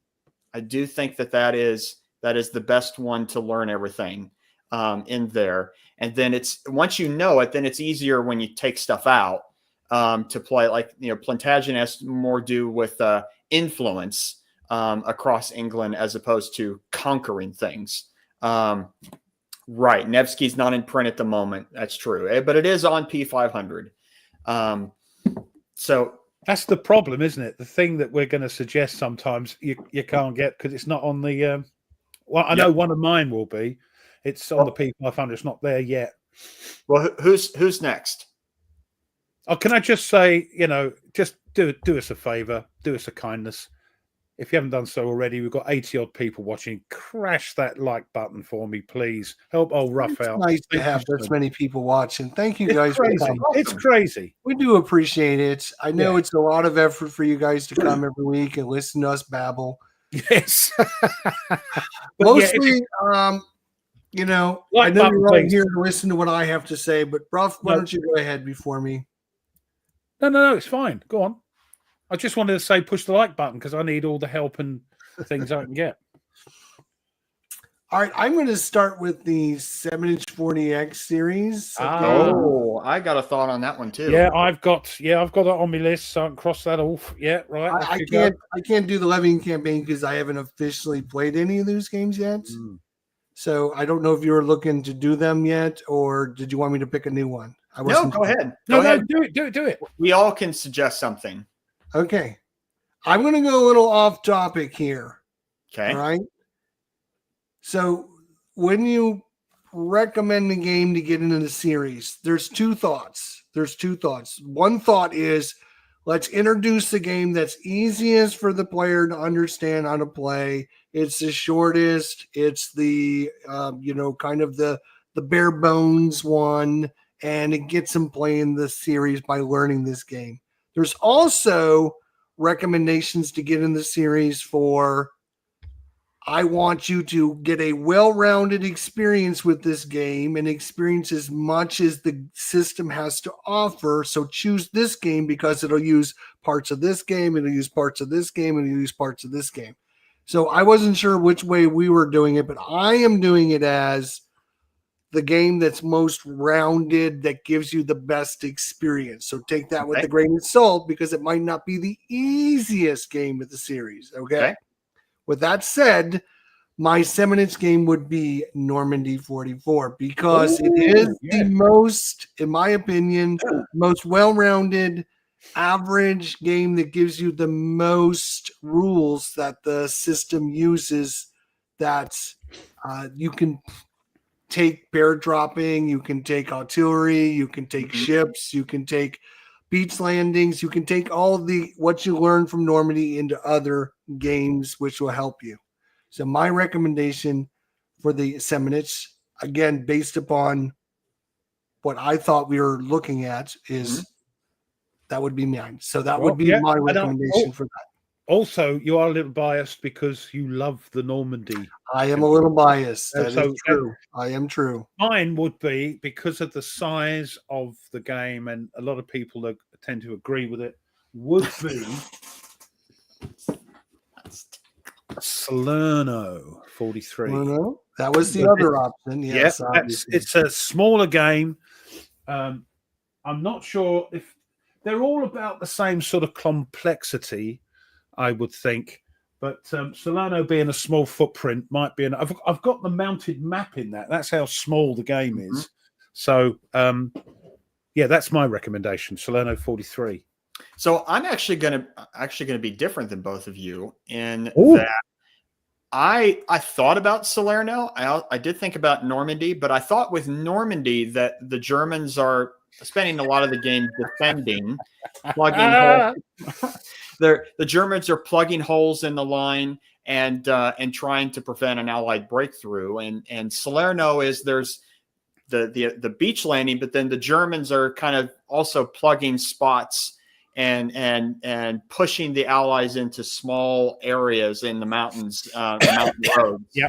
So I was thinking more of a wider scope game where you can, if you're into like moving around and free flowing battle, then I think France 40 might not be a bad choice. That was going to be my second one. Yeah, I know you've got a couple of different scenarios in there as well. But, well, you get 3. You get sickle cut, you get dynamo, and then there's the combined now. Combined one, yes. Which you can't do on the mounted map, GMT. What's going on? Unfortunately not. Nope. But I do think this is, for me at least, I thought it would be one of the better entries. I would say if you're interested in the 7-inch 40 series, then probably something like North Africa 41 might not be the best one because of the size. As Dragonek says, Salerno, because it's small, things like North Africa and some of the other ones. Or Stalingrad 42. Might put you off a bit. Yeah, I mean, there is a one-map scenario in well, there's a couple of them, actually. But, I mean, if you get Stalingrad 42, you kind of want to play the whole thing. Salt it out, Stig. Salt it out. All right, well. Yeah, but no, good ideas. Again, it's all sort of subjective because we've got different sort of opinions of what we want to have out of a game, which is what I find so fascinating. That an idiot and 2 guys that come completely different thingies. Right. Okay, what about the standard combat series? Oh. What would be y'all's choice? There's a lot of them. There's a lot of them in that series. There is. I've only got the one. That's the problem. You've got a couple. That's kind of a hard one because there is so many games in the series. But I've only played one in depth with the full scenario, so I'm going to go with Panzers on the Tar River. Oh, okay. Just because I'm more familiar with that game. Okay. Ruff, what would you recommend? Well, I'd only recommend the one I've got, and it's from the past. And it's, again, really the problem, well, not a problem, but the thing with standard SCS, standard combat series, is it's only about 8 pages. It's a great introduction if you want to do sort of traditional hex encounter, Yep. with the zones of control and overruns and all that sort of thing.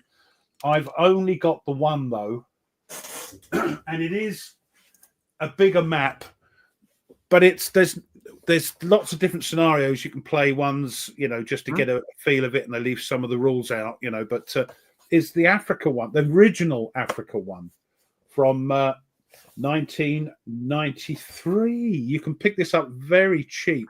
That's by the gamers even. That's not even MMP, right?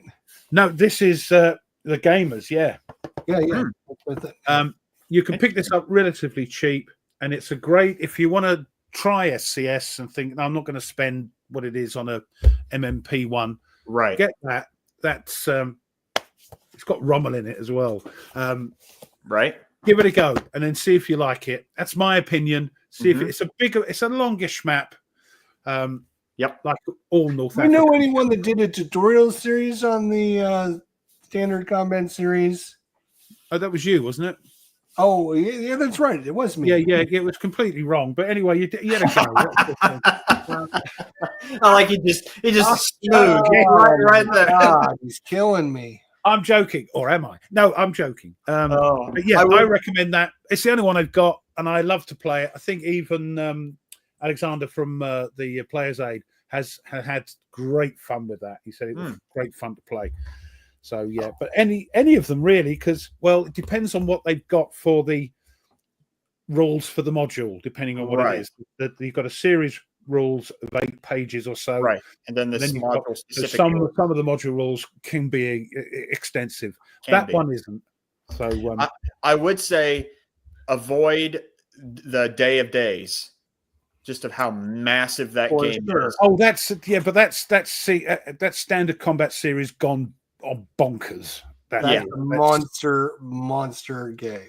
I would say, however, for my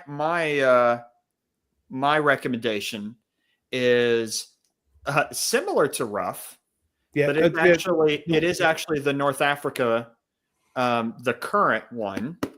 That was sort of the redone version of that one.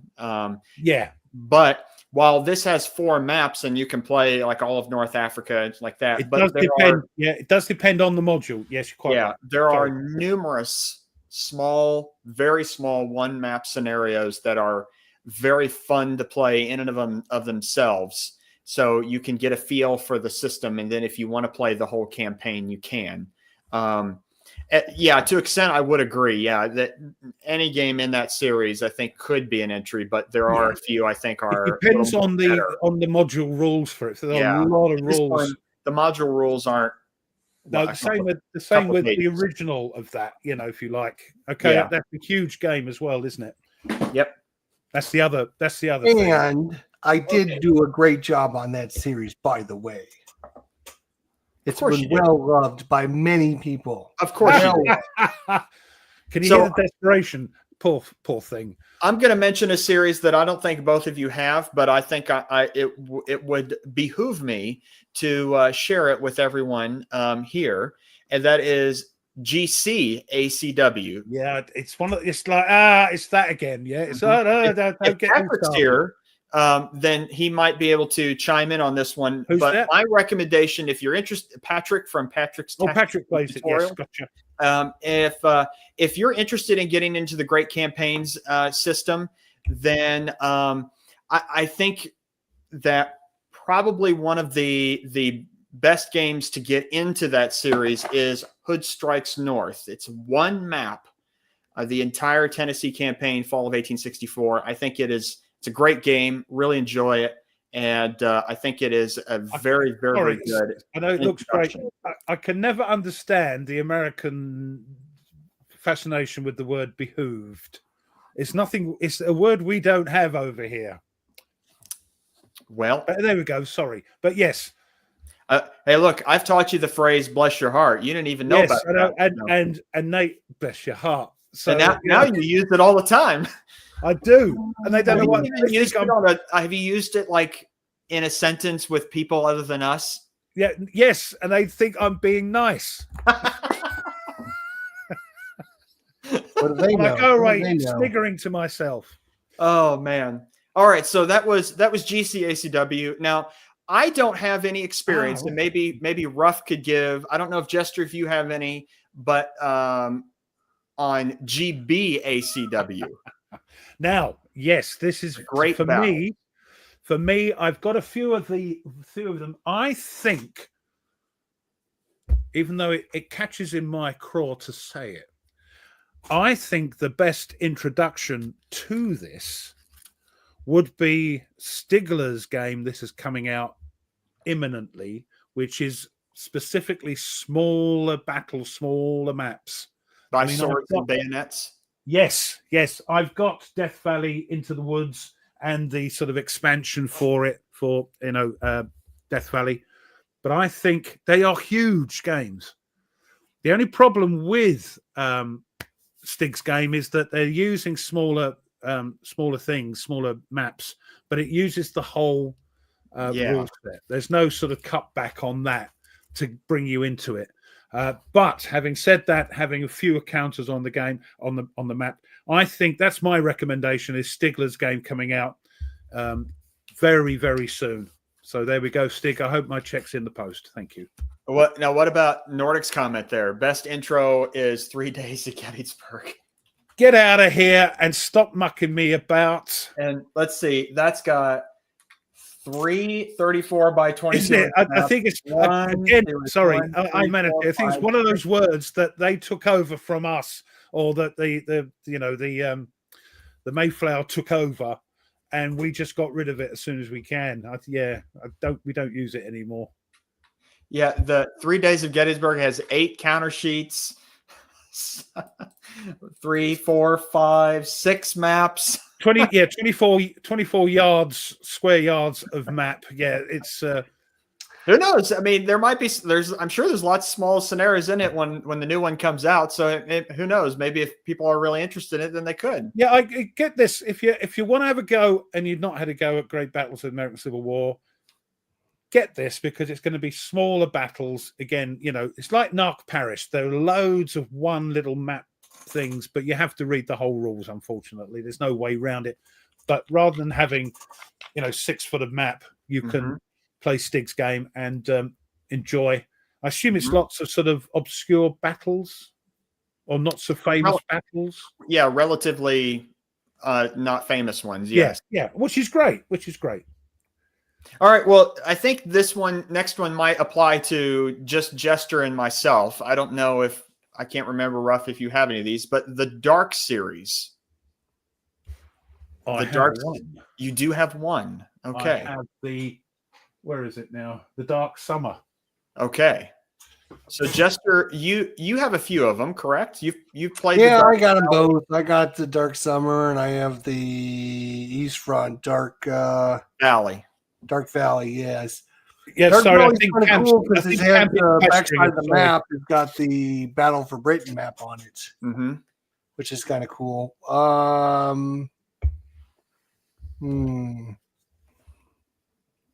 I would probably forego giving a recommendation on this one, to be honest, because I don't know enough about the Dark Valley.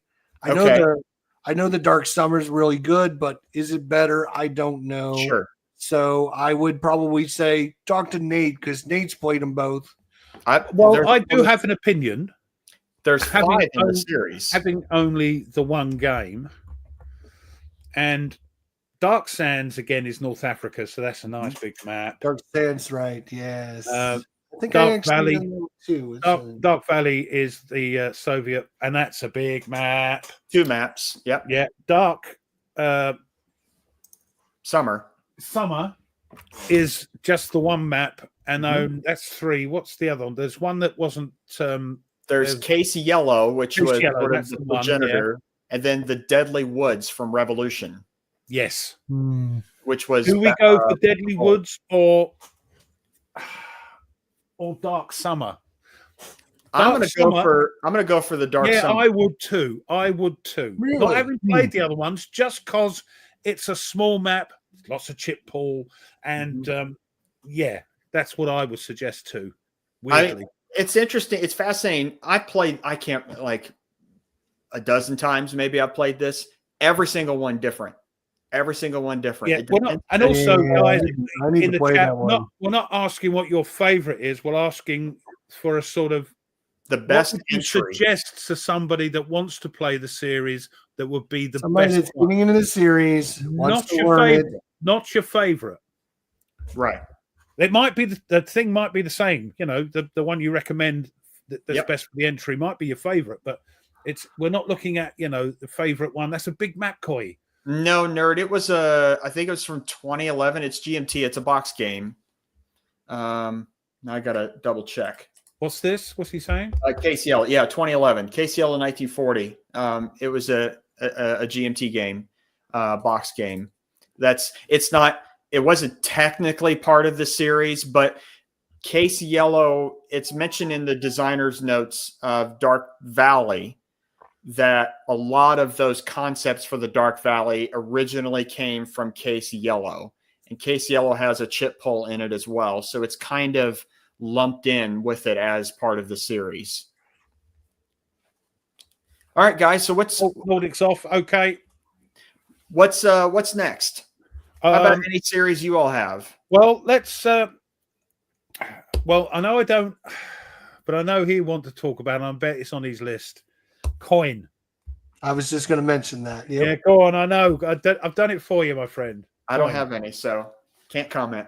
I've only got the one. I am surprised, Nate. I am so surprised that you haven't picked one up. I have not. No. All right, I have a recommendation. I want to hear what Ruff is going to recommend first before I give him away what I would recommend, because I can only go by what everybody says. The only one I've got is the sort of coin light, which is the British way.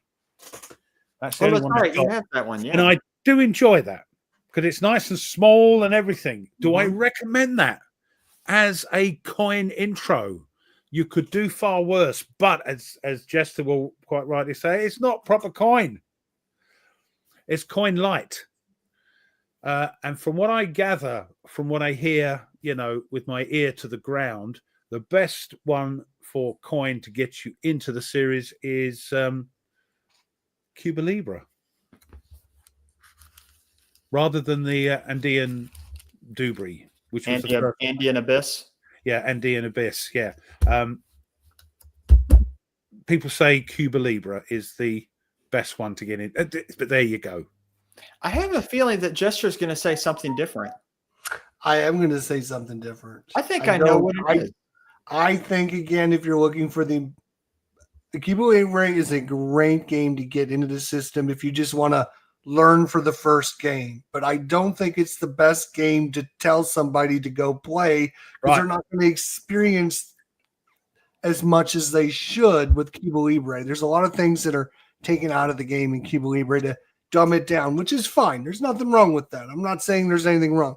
My recommendation would be A Distant Plane. There you go. That's what Jonathan thinks. I think ADP, A Distant Plane. There you go.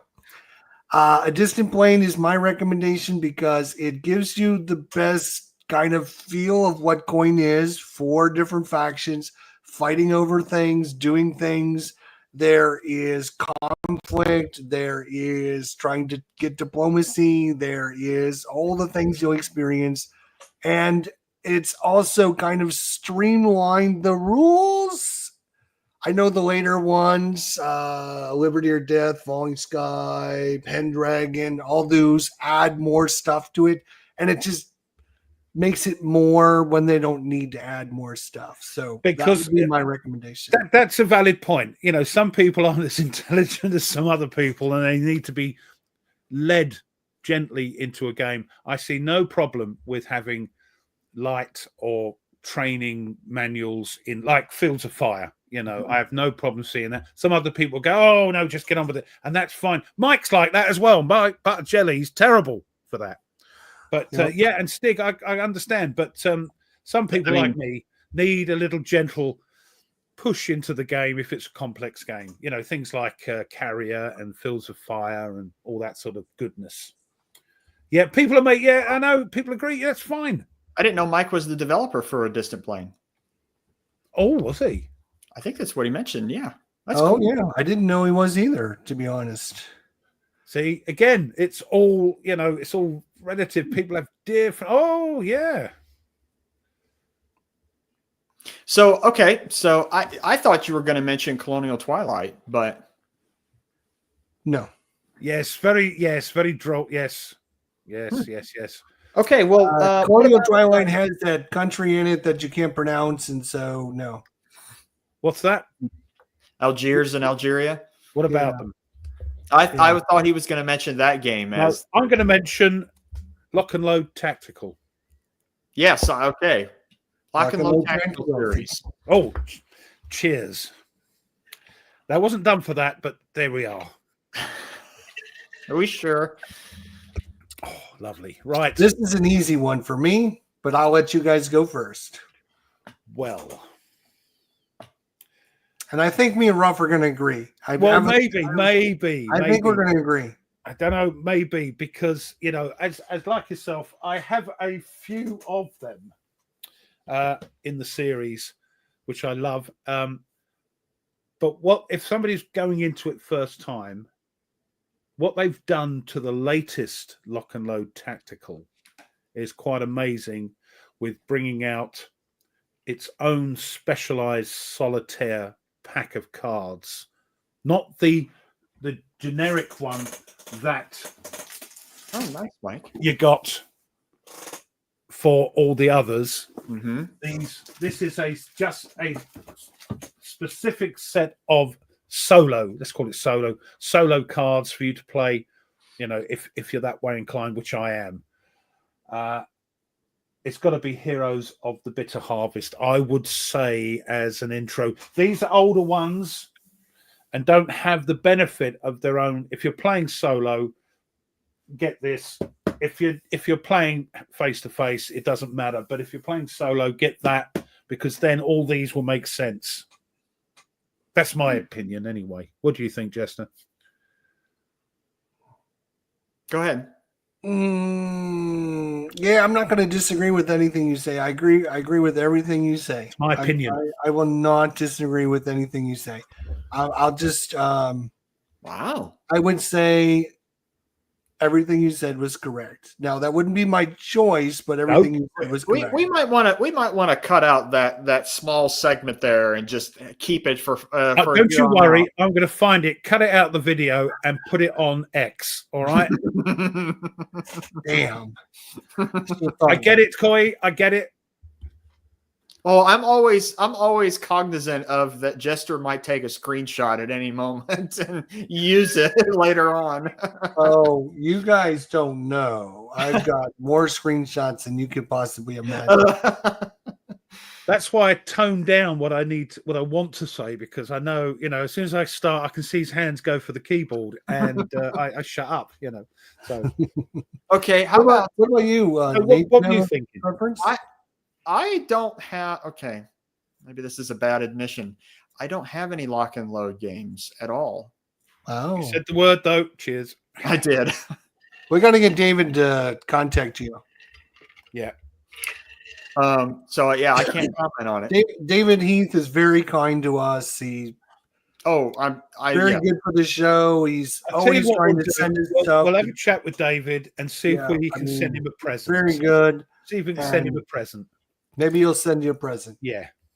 Gentlemen, what about the Leader series? Was that it? Oh, I'll tell you what. Hold on. Let's. I'm not sure, Stig. This is my opinion. I'm not sure. No, those are all just expansions to a core That's game. what I'm thinking. Yeah. I know there's no sort of standalone stuff. I've got them all, but yes, you can't say you can't say the Russian front, because you've got to have 1 and 2, the original one, to play it. Mm-hmm. But yeah, I agree. It's a great series. Yeah. Sorry, Leader series. Leader series. I don't have any of them, but I know that both of you have a lot of them. I don't have any DVD games. An intro one if they want to play. I'm going to say, I'll go right first. I will say, without a doubt. I know what you're going to say. I played, you know which one? I think so. Yep, that's it. Yeah. You know me too well. You I know me know. too well. It's going to be Tiger Leader. Without a doubt, is one of their best games they've ever produced, ever produced. I really think that one's a solid game, and I would recommend anyone that's looking for a leader game to buy Tiger Leader or Sherman Leader, which are they're two different games that work together. So my favorite of all the leaders games by a wide margin. Yep. For me, if yes, I agree with what you're saying. But if you want an air warfare leader series and want an intro, that's a little bit more difficult.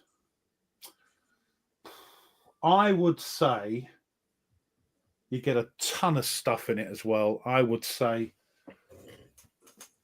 Corsair. oh God, grab yourself a copy of Corsair Leader. It's got so much stuff in it.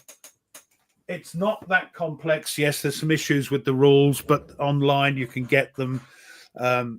They've been tidied up a little bit. But yeah, or even, well, the thing with Zero Leader is they add some of the optional rules from Corsair Leader into Zero Leader as rules.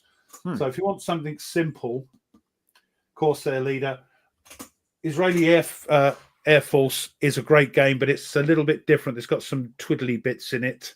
Okay. And B-17 Flying Fortress Leader is a completely different game. Yeah. Play some other games Like first one, before you go for that one, I would suggest. So Corsair Leader, love it. I think we have time for about one more series. Oh, really? Blimey. Yep. Almost that time. You have a one you want to go over? No. That's why I opened it up to both of you. Okay. Is there another series that because I can see some on rough shelves that we haven't discussed yet? Well, I've got a couple I'd like to talk about. Go ahead. Sure. Panzer Grenadier. I was thinking that. Nate doesn't have any. Love it or hate it. It's a series. You need one rule book and you get the module rules for the thing. What do you suggest? What do you reckon? The one I want to suggest is one I haven't got. I want to go with this. I just think the core box. I think you just order the core box. And what is the core box? The original Panzer Grenadier. Oh, what the really? Oh, right. Yeah, I would just tell them to get that one because you're going to get tons of scenarios. You're going to see the game. You're going to have. You're going to get mounted map boards. Yes, mounted map boards. Actually, yes, from the 1980s or whatever it was. Yeah, I know. Like they didn't do anything better in the series later. That's for sure. We talked about this actually last night because we were talking about we're going to talk about other things. And I agree with this. If you're going to start Panzer Grenadier, get Eisenborn Ridge. There aren't many really weird rules. The maps are great. There aren't many sort of bits on the map that you have to sort of have special rules for. Like what about that comment right above there, Ruff? Huh? What about the comment right above his? Again, Panzer Grenadier is one of them games. It's Marmite. You either love it or you hate it. And some of the maps have much to be desired. What do you think, Ruff? What would you recommend? I think that one, the one I haven't got, because everybody says Eisenberg Ridge. Yeah. Really? Because of the scenarios are well balanced. They're the maps are great looking. The rules, the optional module rules, there aren't many of them. So you can get cracking. Whereas a lot of the other ones, and we've got a few of them, haven't we, the pair of us, can be a little bit sort of not crunchy, but a little bit awkward, shall we say. So that's the one I would recommend. Okay. Let's see if I can get a couple of rapid fire ones in here. What about Jester ASL? Core box. You just go with the core. Even though I've not played it, I would say the core box. Yes. Yeah. I mean, yep. That's what I would recommend. Core box ASL. Rough GBOH. GBOH. Oh, I would say because things like SPQR might be a bit upsetting because there's so much stuff in it. Mm-hmm. Julius Caesar, the command sequence is a little bit weird if you're not used to it. Alexander, I would say Cataphract.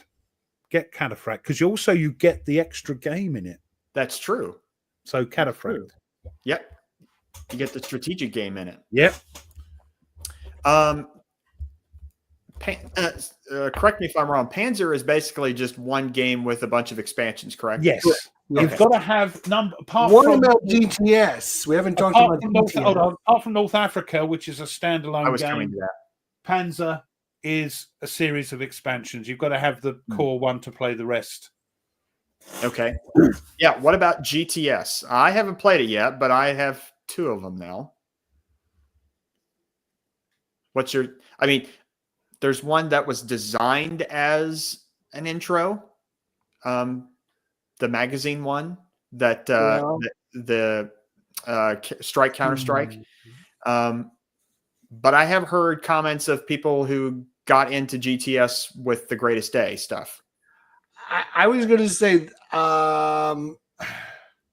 Where Eagles Dare, the problem is that uses a different set of the rules because behave yourself, Dave. They changed the rules, so it's hard for me to recommend that one. Now, the problem, in my opinion, with GTS is that I've got just the one, which is what's it bloody called? The No Surrender one. No Surrender. That's what the name is. They recommend as a starting point because it's a small map and everything. The Assault on Bir Hakim. That's it. The problem is it uses the first edition rules. Right. And now it's changed. And you can't combine the two. Same thing with Where Eagles Dare. Yeah. So that's right. Yes, that's right. Cool game because you get a lot of really cool scenarios and they're very simple scenarios, but and it's got programmed instruction, which was awesome. Yeah. Okay. And it's you've got to learn. I know there's tweaks and that, but that's my own thing. I would suggest No Surrender, but then again, you've got to learn a different type of rules if you get a bigger version of GTS. What about Commands and Colors? For me, Ancients. It's the simplest. I would agree. The 3. I would agree. I think Ancients is probably the best of the series. It's the most well-rounded, most interesting. Yeah. Okay. Yeah, it's the most sort of you get on with it. There's not much. It's you can get playing it. Whereas some of the others, Napoleonics, are a bit more complex, and the medieval ones. Yeah, that's our opinion. Ancients. Unfortunately, that's a wrap, boys. Oh, blimey! Got about less than a minute to go. So you know what? That is the one I want to get for GTS. Operation Mercury. Yeah. Oh yeah. That does use the second never edition. played it. Another game that I could just add to the list of games never played. Well, gentlemen, this has been a great show. It's been fun. Yeah. And time has flown by. So we want to thank everyone for coming out and joining us and chatting with us. This has been thanks awesome. for everyone having their own little chats in the chat. It's brilliant. I'm looking across every so often and there's stuff going on.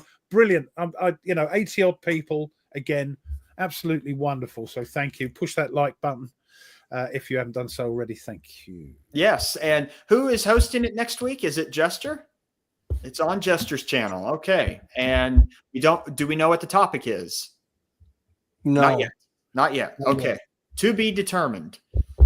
But we want to thank everyone for coming out. Yes. And as Ruff says, we love you and there's nothing you can do about it. Right on.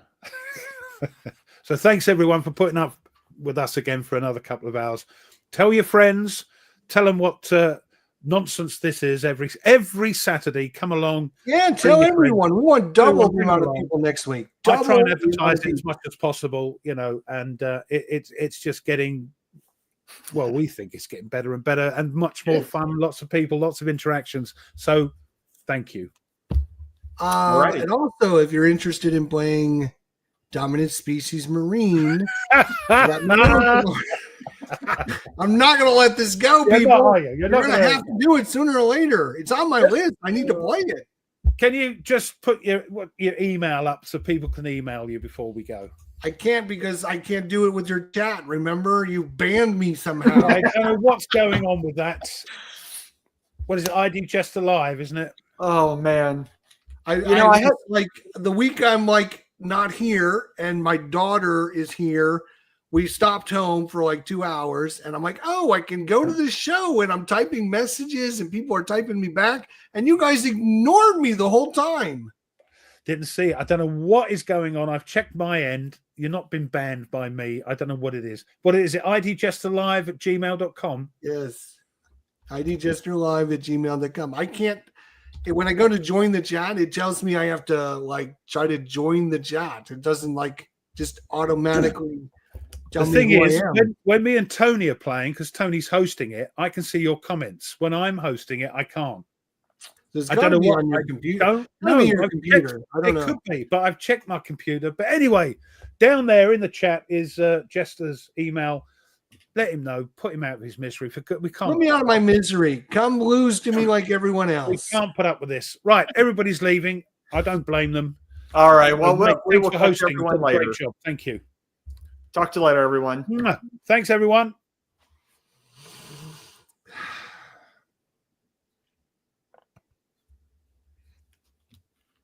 Oh, it's me doing it, isn't it? Ha, ha, ha, ha. We're all just sitting here just waiting. I'm waiting for Nate to finish it. Sorry, peeps. Professional, eh? See you next week.